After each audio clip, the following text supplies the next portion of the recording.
Hi, welcome to another MYD Global episode. I'm your host, Leanne Hackman-Carty. In today's episode, I'm speaking with Maxine Laszlo, the Executive Director of the Saipan Chamber of Commerce. If you don't know where Saipan is, it's actually in the Northern Mariana Islands, which is in the area of Guam. It's really in the Micronesia area of the Pacific Ocean. And in October 2018, Typhoon Yutu went through and devastated a large part of the island. But it's been building back, especially the tourism industry. So stay tuned as we talk about the opportunities for the future for Saipan. And hopefully by the end of the episode, you're going to want to book your flight to Saipan and help support the community in their recovery.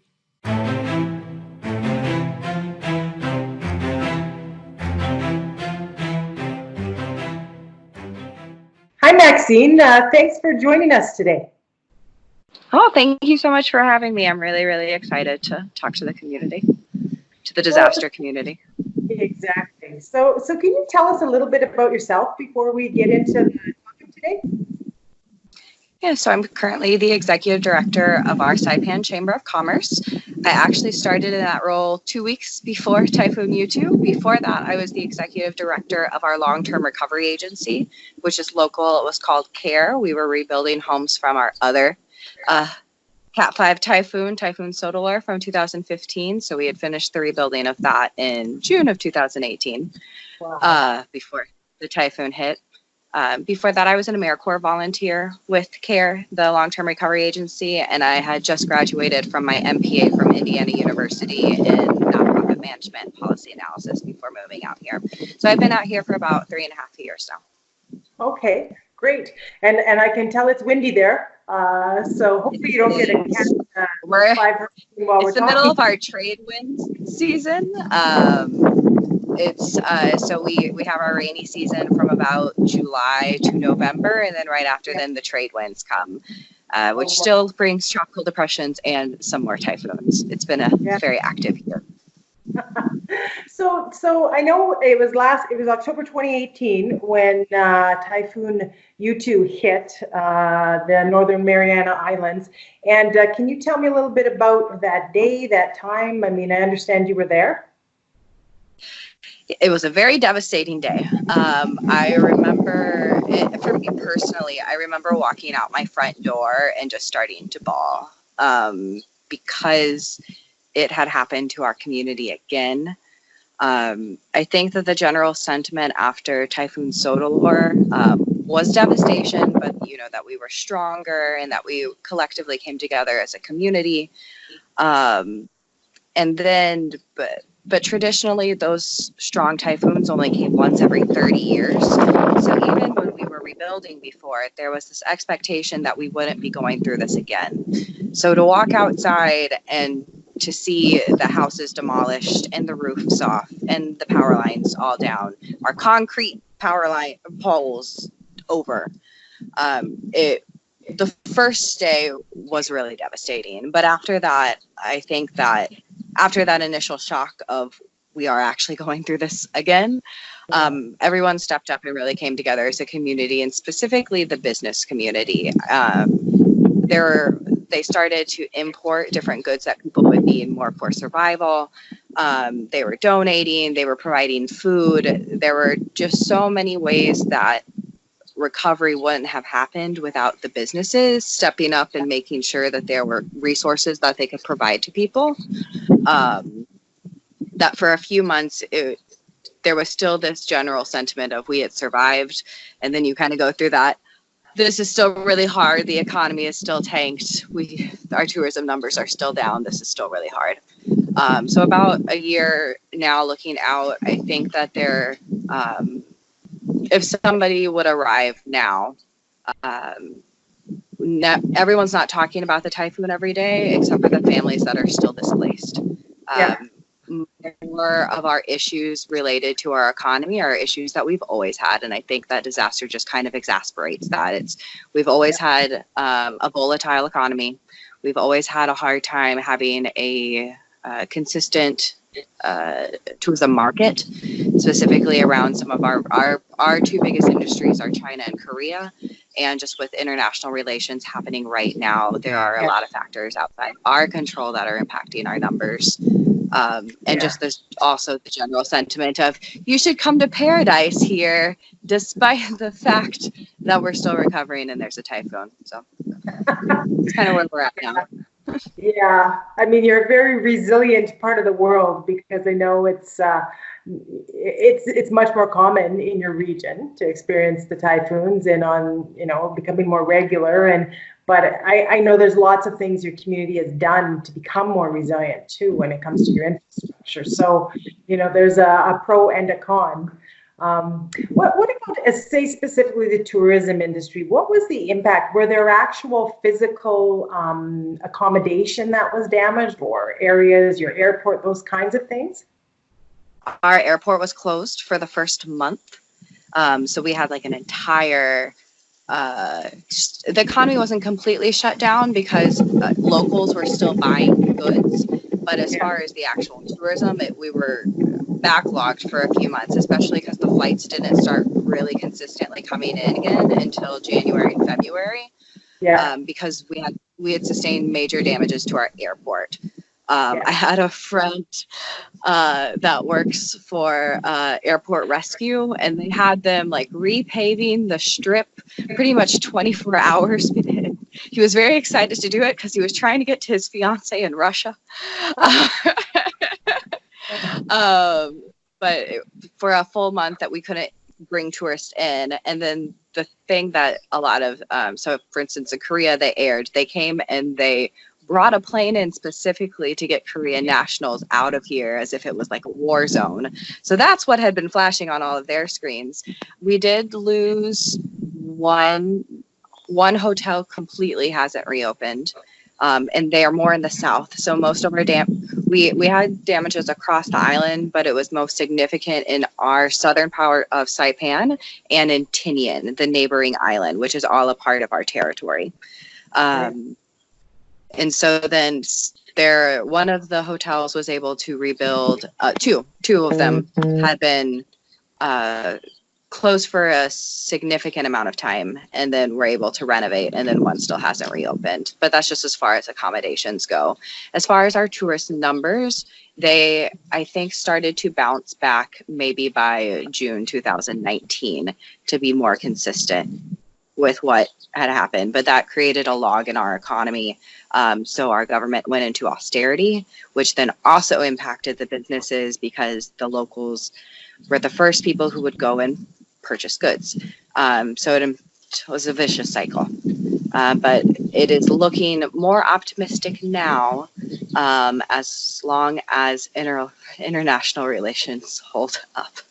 Yeah. So would you say that the majority, I know you're the executive director of the Saipan Chamber of Commerce there, would you say the vast majority of your members would be tourism related, or would they be other types of businesses? I would say about a third of them are directly tourism, but because we are a one industry economy, everyone is related. Like tourism is everyone's business. So even if they aren't the hotel, or if they're not a tour operator, they are supplying goods, or they are partnering, or they provide the copiers. So everyone is somehow related to tourism. We don't have a secondary industry, which is something that we've talked about for years, is diversifying our economy.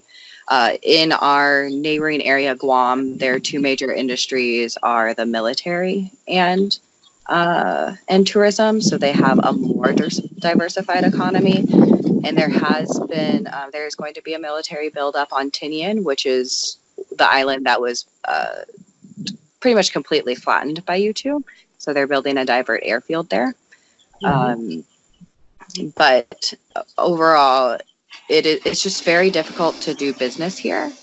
And I think that the issues that we've always had, we are isolated, it is hard to import and export, government red tape, everyone kind of acknowledges those are the things that make it hard already to exist out here. And so it's hard to stay in a business for a long period of time. So if you couple that with we're not sure when we're going to get hit with Cat 5s, and the inability to access labor. So that it has always also been another one of our issues, is we don't have a consistent labor force, most specifically around construction workers.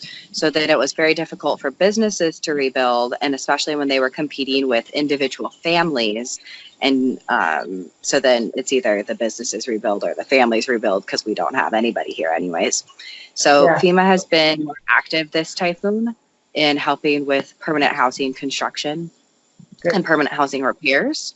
And they've also helped bring in volunteers from the states in, so that there is some labor that individual families can access, so they don't have to compete with the businesses. However, there are many businesses that still just haven't fully been able to rebuild or renovate, or they don't really want to invest in their infrastructure until they know that we are going to have a more stable economy. Yeah. So as far as, say, the tourism opportunities there, or if when you're marketing the region to have people come in, what are the types of things that you're advertising? Is it scuba diving? Is it like, what are the types of things that someone can do there? So we have our Marianas Visitors Authority. They actually just did their annual membership meeting, and they talked about the individual markets and how they are marketing to China, Korea, Taiwan, Japan. We're trying to even diversify our pool of people. We're expanding. This used to be heavily a Japanese tourist destination, especially just with the history after World War II. There were actually many local families that spoke Japanese and had Japanese in their lineage, and so it was just a very organic fit at the time. Each culture is different. So for instance, Chinese visitors usually like to come. They like to rent our pretty pink Mustangs. It is very interesting. I forget that it's not normal to see highlighter pink, blue, yellow, orange Mustangs going up the road, like 25 in a line, almost like if you were imagining like the ATVs, whatever, you take all the four-wheelers out and you get in a line and you go around on a tour. We do that here with Mustangs. Very cool. So they so the Chinese like to do that, to shop, and to purchase a lot. Koreans like more activities, so we do have scuba diving. We have really great diving in a lot of our select locations. They like to go on the ATVs. They like the beaches. They like the catamarans and going off the boats and the parasailing. So it's just a little different for each one. Oh, that's great. So in your opinion, that is not the chamber that does it, but you should talk to Marianas Visitors Authority. They could talk all about tourism in general. I will. So now that you've kind of been, it's over a year, are you thinking you're pretty set for the upcoming tourist season now? I would assume that the winter time would be a good time for you to get people from colder climates looking for a little bit of paradise. Do you think people are ready to welcome visitors right now, or still a little bit too early? No, I'd say that we started welcoming visitors a year ago. It was really in January 2019 is when we were fully open, like, please come back. We were begging people to come back. We're safe. It's fine. I actually think that there was supposed to be a We're Safe campaign. But no, all the businesses are excited. We do have peaks in our tourism, but we're actually pretty consistent throughout the year as compared to some other destinations. And I know that Hawaii and Guam experience the same thing. People just come on the budget airlines whenever they can, but you are correct that around Golden Week, we do have that's one of our busiest times in the year. Okay. Was there anything else you want to comment on before we wrap up? Anything else that you want to promote or you want to make a comment about? No, I just actually exhaustion. So even I was polling my members of what are the topics that are most interesting to them looking forward, healthcare, our labor issues, local government issues, and then I put typhoon resiliency and mitigation. and it was the lowest ranking one, I think, which is surprising to me in some sense, but I think that it kind of shows that it is, I think for businesses, it's hard enough to survive right now in our isolated small community. And so it's very hard to plan for the future of, okay, this theoretical typhoon coming in 5 years when I don't know if I'm going to be operating in 2 years because I don't have labor, because I don't know about if, so we have something called the Chinese visa waiver. So that means that it is easy for Chinese residents to get into the Commonwealth, and it's been threatened to be taken away for many years now. And so then as soon as that happens, we lose 50% of our tourists. So I think that is always in the back of people's minds of what are we going to look like as a community in 1 to 2 years? And so then if so, why should I invest in resiliency? Which is really sad to me, because it is so important, that mitigation work, but it's the reality of actually operating in these systems of it's nice to talk about mitigation and it's nice to talk about planning, but unless businesses want to or are willing to take the steps, we're just going to continue to make small steps. I would say that there's still mitigation work being done. We're still trying to bury our underground cables. We're still applying for grants to make it so that our infrastructure is stronger. But overall, I don't think that it is necessarily in the forefront of businesses' priorities to mitigate plan for future disasters, unfortunately. But like I said, it's just kind of it's the reality, right? And I think people are exhausted too, like from a mental health perspective. I mean, it's exhausting. And so to think about stuff like that, you go, I just got to get through today. And exactly. So, but like I had said before, I think after the first typhoon, everyone was like, okay, we're still optimistic about this. And then when another Cat 5 comes and flattens, it's like, okay, I need to start thinking of plan B's and C's, and this is just hard, and I'm tired. No, I see that. So well, thank you so much for taking the time. I'm going to, in the video, the link, I'll put some links to your organization, the Marianas Tourism Authority, just so people who are watching can learn a little bit more about your part of the world, and hopefully they get intrigued enough by looking at the beautiful photos that they want a little adventure, and they'll come visit you and help support please come visit and contribute to our economy. Exactly, because those outside dollars are important. I know. Especially for an economy like yours. So thank you so much, Maxine, for your time, and wishing you guys all the best in your continued recovery. Thank you so much, Lan, and thank you for giving me the opportunity.